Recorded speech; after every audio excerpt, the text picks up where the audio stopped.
하나님께서 아브라함에게 두 가지를 약속을 했습니다. 첫 번째는 자녀의 약속이에요.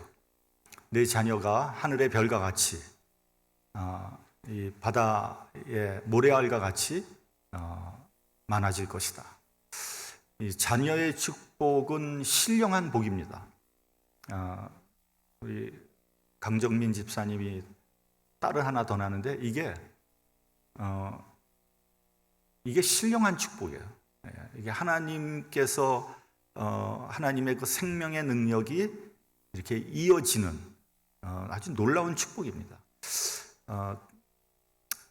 두 번째는 물질적인 축복을 주셨어요. 내가 밟는 땅마다 내가 밟는 곳은 다 너의 땅이 될 것이다. 땅을 소유하는 축복을 주신 겁니다. 하나님은 약속하시는 분이시고 또 이 약속을 반드시 이루시는 분입니다. 그런데 문제는 뭐냐면요, 시간이 문제예요. 시간이 문제입니다. 언제 그 약속이 이루어질 것인가? 여기서 우리가 먼저 이렇게 좀 생각을 해봐야 되는 것은 하나님은 영원한 분이시죠. 하나님은 시간 밖에 계신 분입니다. 시간의 제한을 받지 않습니다. 그러나 인간은 시간 속에 살아갈 수밖에 없는 그런 존재인 거죠.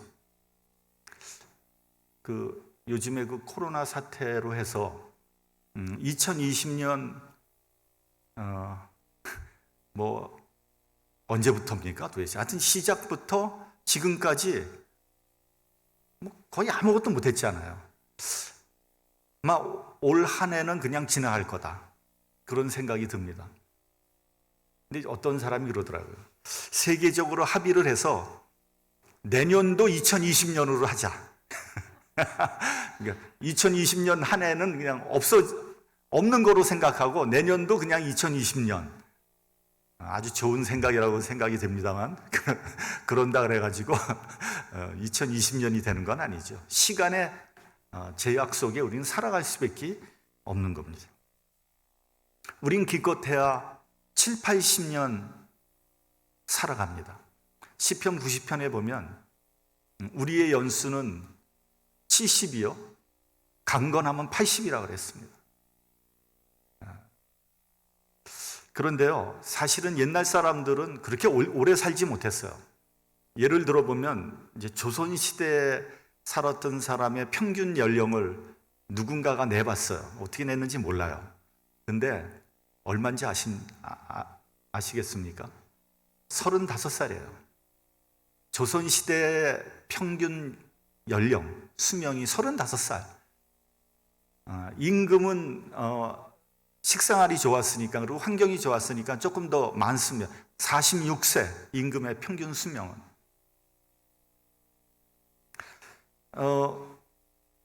우리나라의 한국인의 그 평균 수명은 남자는 78세, 여자는 85세입니다. 85세는 전 세계로 따지면 세 번째로 오래 사는 그런 그 나이라고 합니다. 요즘에는 100세 시대라고 합니다. 그래서 건강의 축복만 받으면 정말 100살까지 살 수 있어요. 근데 아무리 100년을 살아도 영원한 시간에 비하면 순간에 불과한 거죠, 사실은. 그래서 그런 모든 것을 생각해 보면 인간은 이렇게 모든 면에서 제한이 있는 거예요. 그래서 우리는 급한 거예요. 시간은 자꾸 가는데 이 약속은 언제 이루어지느냐 하는 거죠. 이 약속이 정말 이루어지기나 할 건가? 그러나 하나님은 우리의 시간대로 움직이는 분이 아니십니다. 여기에 우리의 딜레마가 있는 겁니다. 성경을 보면 약속의 하나님을 어떻게 표현했냐 하면은 아브라함과 이삭과 야곱의 하나님, 이렇게 표현을 하고 있습니다. 이게 무슨 말입니까? 아브라함과 이삭과 야곱은 약속을 받은 믿음의 조상들입니다. 그러나 그들은 이미 이 세상 사람들이 아닙니다. 아니, 죽은 사람과의 약속이 무슨 소용이 있겠어요? 그러나 이 죽은 세 사람의 이름을 나열하고 있는 것은 하나님이 아브라함에게 한 이 약속은 아직도 유효하다는 것이고, 이 세 사람은 비록 이 세상에선 떠났지만 어딘가에 아직도 살아남아 있다는 것을 의미하는 거예요. 그래서 그 약속이 이루어지기를 바라고 있다는 그런 의미입니다. 이들이 살아있기 때문에 그 약속은 기필코 이루어질 수밖에 없다는 거죠. 이런 의미에서 우리도 마찬가지입니다. 우리와 하나님과 약속을 하고 있다면, 약속이 있다면 이것은 정말 하나님과의 약속이라면 이 약속은 기필코 이루어질 수밖에 없습니다. 비록 우리가 이 세상을 떠난다고 할지라도 우리는 이 약속이 하늘나라에서 이루어지는 것을 보게 될 것입니다. 그래서 우리는 하나님을 살아계신 하나님이라 이렇게 말을 하는 거예요. 그리고 우리는 주님 안에서 영원히 살고 있을 것입니다. 그래서 이 땅을 주신다는 약속은 언제 이루어졌습니까? 물경 그로부터 500년 후 여호수아가 가나안 땅을 정복하면서 이 약속이 이루어집니다. 아브라함과 한 약속이 500년 후에, 그리고 다윗과 솔로몬 때 왕국이 가장 왕성했을 때, 또 영토가 가장 컸을 때 이 약속은 완전하게 이루어지는 거죠. 두 번째로 그 자녀에 대한 약속은 오늘 우리가 좀 자세히 봐야 되는 그런 부분입니다. 오늘 설교의 제목은 웃음의 이유입니다. 웃음은 여러 가지가 있습니다. 먼저 웃음은 좋은 거죠. 웃는 얼굴에 침 뱉지 못한다, 이런 속담이 있지 않습니까?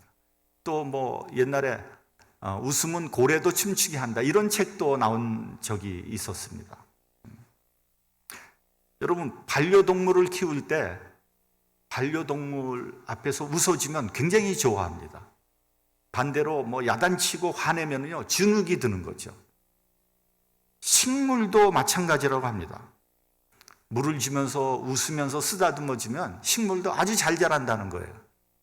제가 얼마 전에 화초를 제 돈으로 샀어요. 이건 참 보통 일이 아니에요. 그래가지고 사가지고 매일 물을 주면서 참 잘 자란다, 쓰다듬어주고 관심을 표하니까 진짜 막 입이 막 무성해요. 참 신기합니다. 저는 그런 경험 처음이에요. 이래서 사람들이 화초를 기르는구나, 저 깨달았어요. 그러니까 예뻐해지면요 동물이고 식물이고 좋아하고 행복해 한다는 거죠.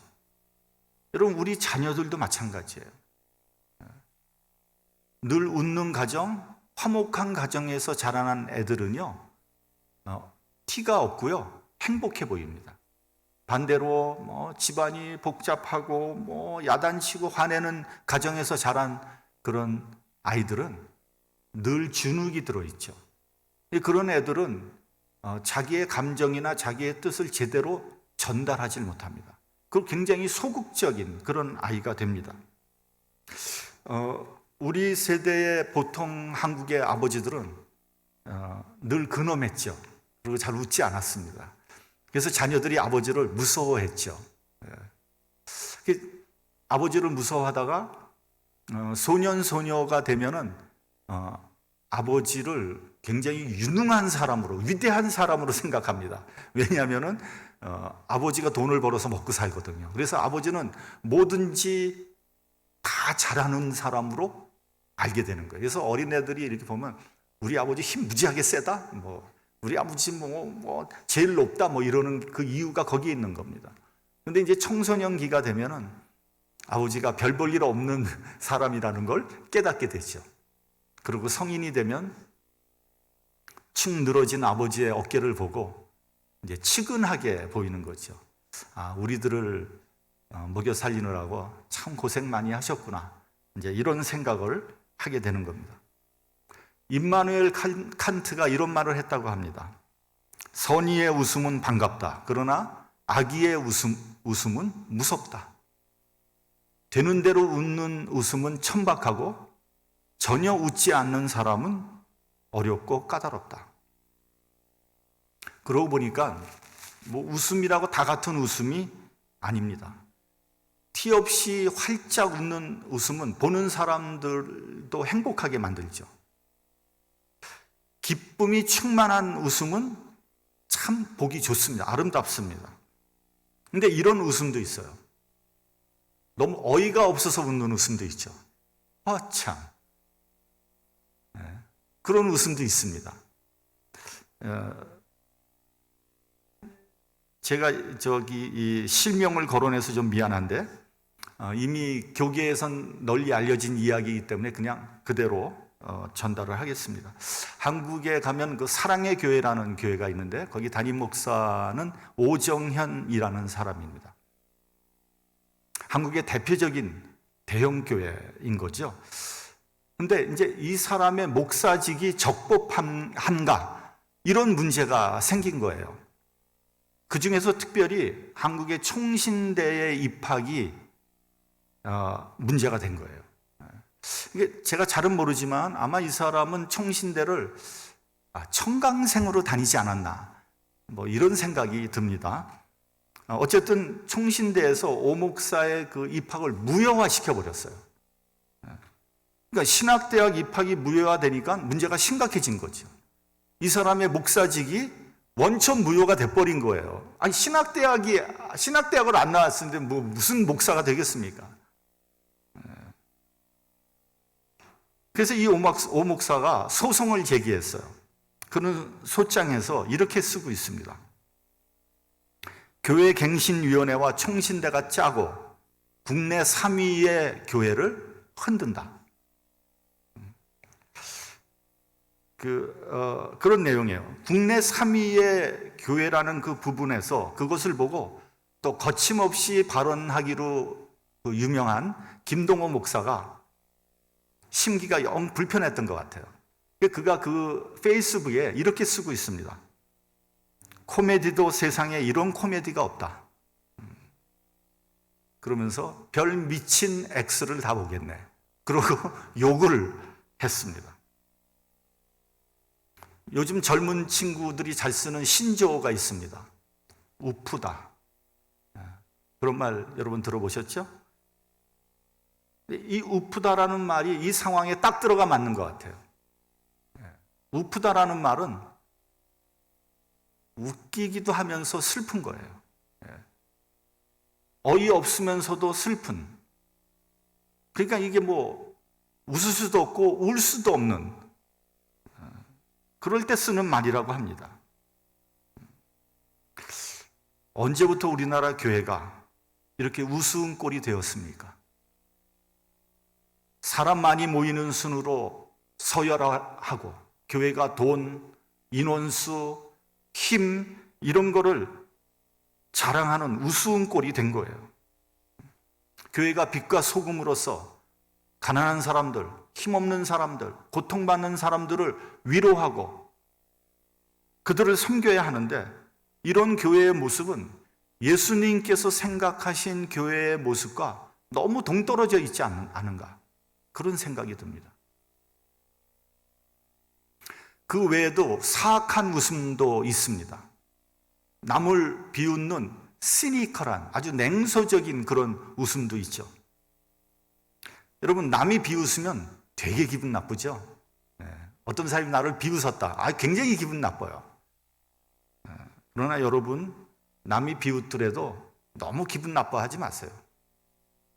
그 비웃는 사람의 인격이 천박한 거죠. 그 사람의 문제예요. 그건 내 문제가 아닙니다. 그래서 그럴 때는요. 그래 너 잘났다. 그러고 끝내시는 게 좋습니다. 같이 이렇게 맞붙어 싸우면 똑같은 사람 되거든요. 그 천박한 사람하고 똑같은 사람이 되면 어떻게 되겠습니까? 또 남을 속이는 거짓된 웃음도 있고요. 남을 유혹하는 웃음도 있습니다. 억지로 웃기려는 사람도 있고요. 억지로 웃어야 되는 그러한 경우도 있어요. 억지로 웃기려는 사람이나 또 안 웃을 수 없어서 웃어야 되는 사람이나 피차 참 고생하는 겁니다. 그런 거 생각하면 좀 서글프기도 합니다. 그러고 보니까 웃음의 종류가 굉장히 많아요. 하나님께서 아브라함에게 자녀를 주겠다고 약속했습니다. 그때 아브라함의 나이는 75살이었고 사라의 나이는 65이었습니다. 뭐 조금 늦었지만 그래도 이 사람들은 하나님의 약속을 철석같이 믿었습니다. 그래서 언제 임신을 하려나, 올해 하려나, 내년에 하려나 기다리고 기다렸는데 통 10년을 기다려도 사라는 임신할 기미도 보이지 않는 거예요. 그 당시 여성들의 가임 그 연령대가 얼마나 되는지는 잘 모르겠지만 분명한 것은 사라의 가임 연령이 거의 다 지나가고 있다는 사실입니다. 여성들이 월경이 끝나면 임신 못하는 거 아닙니까? 그걸 갱년기라고 하지 않습니까? 근데 사라만 그런 게 아니에요. 아브라함도 이제 나이가 들어서 생식 능력을 거의 잃어버려 가고 있었던 것입니다. 그래서 이 둘은 고민을 했어요. 그리고 합의를 했어요. 안 되겠다. 더 늦기 전에 첩이라도 얻어서 아들을 낳아야 되겠다. 그래서 얻은 사람이 누굽니까? 하갈이죠. 하갈. 그 둘 사이에 난 아들이 이스마엘입니다. 그렇다고 해서 아브라함이 하나님의 약속을 다 잊어버렸다. 그건 아니에요. 다만 그 약속을 자신의 한계 속에서 믿은 거예요. 하나님의 능력을 나의 한계 속에서 이해하려고 한 거죠. 그래서 가임 시기가 지나고 월경이 끝나고 나도 능력이 없으면 하나님인들 어떻게 하겠나? 하나님의 능력을 제한해 버리는 어리석음을 저지르고 만 거죠. 요즘에도 그런 사람들이 있습니다. 처녀가 잉태해서 예수님을 낳았대. 에이, 무슨 쓸데없는 소리 하고 있어. 그게 상식적으로 맞는 얘기야? 왜요? 내 수준으로는 이해가 안 되기 때문에. 그래서 어떤 신학자는 저는 신학교 다니면서 그런 책을 직접 보기도 했습니다. 꽤 유명한 신학자인데 뭐라고 썼냐면 꼭 예수님이 꼭 처녀로 잉태해야지 메시아가 될 수 있나? 그렇게 의문을 제기를 하는 거예요. 과학적으로 상식적으로 생각하면 그 신학자의 말이 옳을 수도 있어요. 그러나 여러분, 예수님은 하나님의 말씀과 약속으로 오신 거지 이 세상적인 방법으로 오신 분이 아닙니다.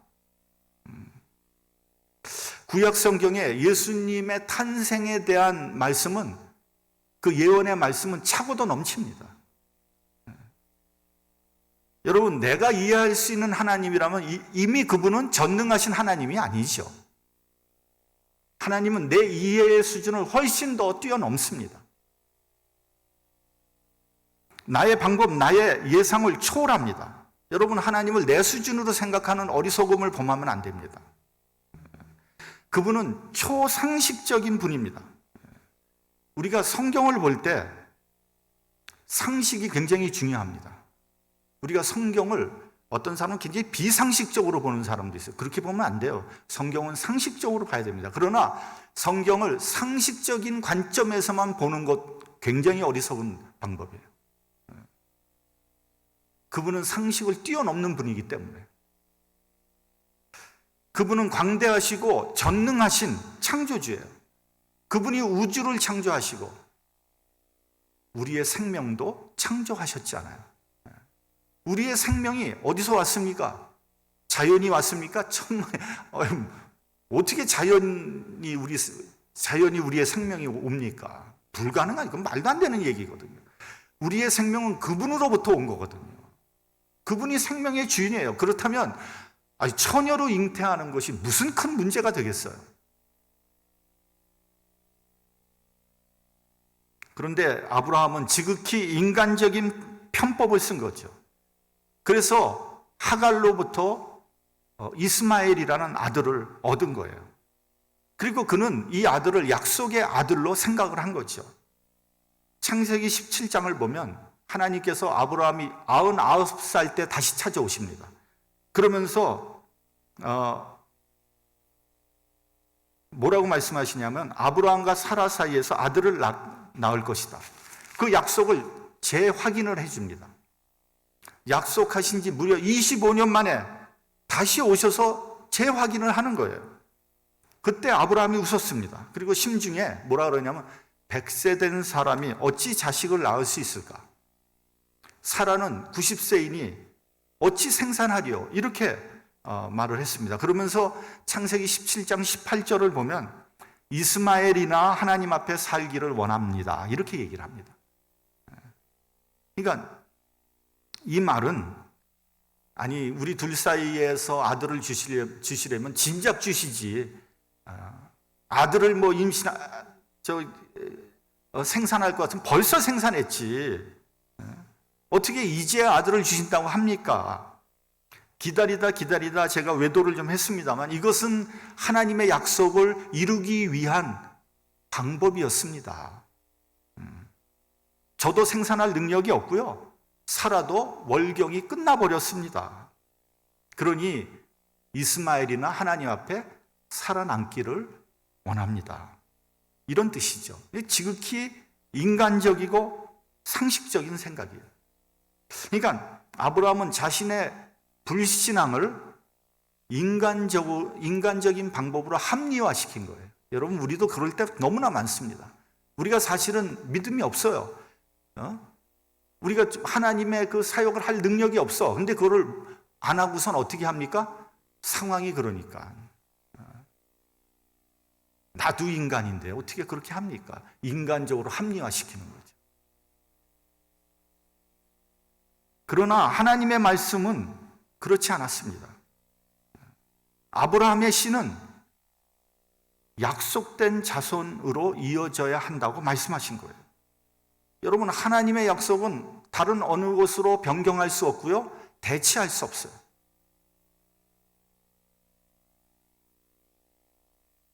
하나님의 능력으로 반드시 약속의 자손이 태어나게 될 것입니다. 하나님의 약속은 하늘이 두 쪽이 나도 이루어진다는 믿음을 가지라는 거예요. 그 믿음이 흔들려서는 안 된다는 거예요. 그런 사람이 믿음의 조상인 거예요. 그래서 하나님은 이스마엘이 물론 아브라함의 자손이죠. 그러나 그를 약속된 자손이라고 인정하지 않았어요. 본문 10절을 보면 하나님께서 내 아내 사라에게 아들이 있으리라 하니까 이번엔 또 사라가 장막 뒤에서 이 말씀을 듣고 웃었어요. 본문 12절을 한번 봉독을 할까요? 자, 시작. 사라가 속으로 웃고 이르되 내가 노쇠하였고 내 주인도 늙었으니 내게 어찌 낙이 있으리요? 그러니까 한마디로 우리는 능력이 안 된다는 거죠. 뭐 불가능하다는 거예요. 근데 여러분 우리가 이 말씀을 한번 자세히 들여다볼 필요가 있어요. 사라가 기가 막혀서 웃었는데 하나님께서 물으십니다. 왜 웃었느냐? 그러니까 15절에 사라는 두려워하여 승인하지 않고 부정하면서 하는 말이 내가 웃지 아니하였나이다. 그러니까 하나님께서 다시 말씀하십니다. 아니라 네가 웃었느니라. 이 세 마디를 한번 이렇게 연결시켜 보세요. 왜 웃었느냐? 내가 웃지 아니하였나이다. 아니라 웃었느니라. 여러분 이 대화 속에 우리는 하나님께서 인간에 대해서 깊이 사랑하고 이해하고 있다는 것을 우린 봐야 돼요. 여러분 아브라함과 사라가 웃는 그 웃음 속에는 어떤 의미가 들어가 있다고 생각하십니까? 하나님께서 뒤늦게 아들을 주신다고 하니까 너무 감사해 하는 겁니까? 기뻐하는 겁니까? 감격하고 있습니까? 아니에요. 전혀 그렇지 않습니다. 사라의 웃음 속에는 두 가지의 의미가 들어가 있다고 저는 생각합니다. 첫째는 기가 막힌다는 웃음이에요. 실소예요. 아까 말씀드린 허참. 하나님, 제 남편이 몇 살인지 아십니까? 99세예요.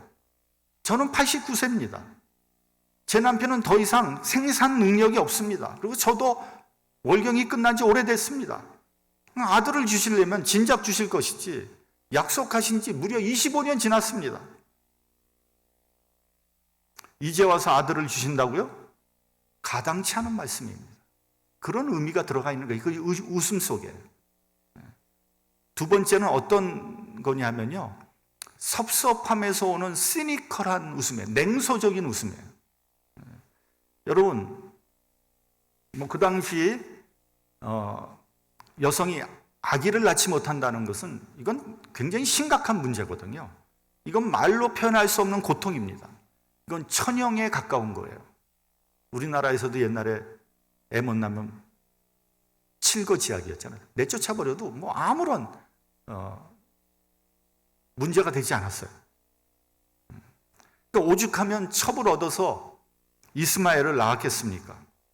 요즘과 같이 자유롭고 개방된 사회에서도 여성이 아기를 낳지 못하면 그거보다 큰 스트레스는 없습니다. 그래서 아기를 가지려고 굉장히 노력하잖아요. 인공 수정도 하고. 그래서 쌍둥이도 많이 나오고 삼둥이도 많이 나오더라고요. 어쨌든 사라는 약속을 해놓고 아들을 주시지 않는 하나님에 대한 섭섭함, 그 감정이 있었던 거예요. 여태까지 눈이 빠지게 기다렸는데 이제 와서 아들을 주신다고요? 말이나 하지 마시지. 그런 의미가 들어가 있는 거예요. 하나님은 이 모든 상황을 다 알고 계세요. 그리고 그들을 이해했습니다. 하나님은 인간의 연약함을 잘 알고 계십니다. 인간의 한계, 부족함, 안개와 같이 무상한 인생, 풀의 꽃같이 금방 시들어버리는 인간의 능력, 너무 잘 알고 계시죠. 그리고 사라의 그 허탈한 웃음, 그리고 냉소적인 웃음의 의미도 알고 계신 거예요.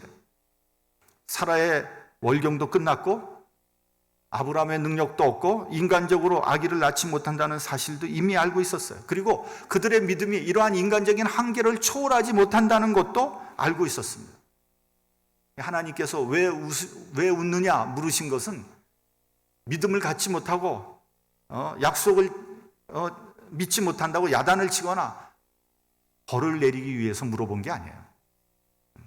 왜 믿지 못하고 시니컬한 냉소적인 웃음을 웃었느냐 책망하는 것도 아니에요. 그들의 연약함, 부족함, 한계가 있음에도 불구하고 아들을 주시겠다는 거예요. 얼마나 은혜로운 말씀입니까? 사실 우리는 믿음이 없습니다. 우리는 우리의 기대에 조금 어긋나거나 우리의 예상을 빗나가면 믿음이 흔들립니다. 우리의 믿음은 시시때때로 변하고 불평하고 원망하고 배반합니다. 우리는 은혜 받을 만한 그릇이 되지 못한다는 것을 우리는 알아야 합니다. 사도 바울이 말한 대로 우린 죄수며 죄수 중에서도 죄인 중에서도 괴수입니다. 그럼에도 불구하고 하나님께서 우리를 긍휼히 여기시고 구원해 주시고 축복해 주셨습니다. 그럼에도 불구하고가 중요한 겁니다. 인간의 나약성, 불신에도 불구하고 약속의 자손을 주시고 축복해 주시는 하나님인 거죠. 저는 종종 지나간 날들을 생각해 보면 모든 것이 다 하나님의 은혜요, 축복이라는 것을 고백하지 않을 수 없습니다. 나는 하나님의 약속을 제대로 지키지 못했고 말씀대로 살지 못했고 신실하지 못했습니다. 하나님께서 제가 한 행위대로 그대로 갚으셨다면 저는 아마 뼈도 추리지 못했을 거예요. 그럼에도 불구하고 자비하신 하나님께서 지금까지 지켜주시고 주님 안에서 기쁨과 평안을 누리게 하시고 소망을 주셨습니다. 그래서 자비로운 하나님께 감사와 찬양을 돌리지 않을 수 없습니다.